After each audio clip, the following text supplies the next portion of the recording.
In this demonstration, I'm going to show you how to work the exaggerated purl stitch. I'm at the beginning of a wrong side row, ready to introduce the contrast colour.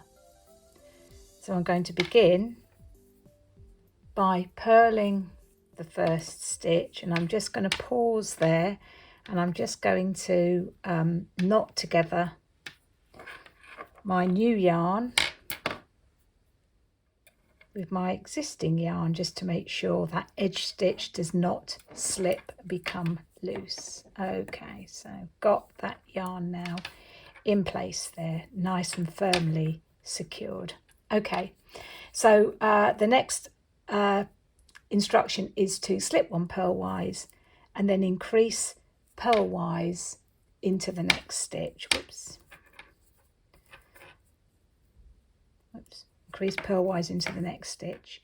So that's going into the front and then into the back of the same stitch, therefore making 2 stitches out of 1.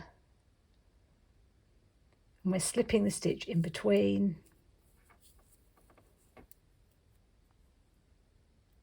and increasing then purlwise into the next stitch.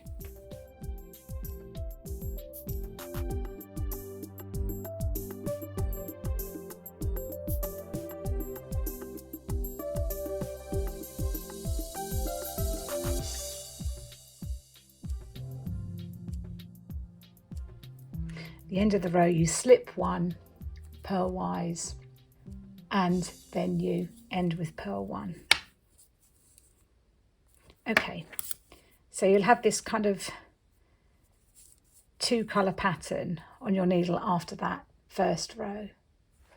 On the second row then, beginning again with the contrast colour, we knit 1, bring forward yarn forward between the needles to the right side of the work and keep it there.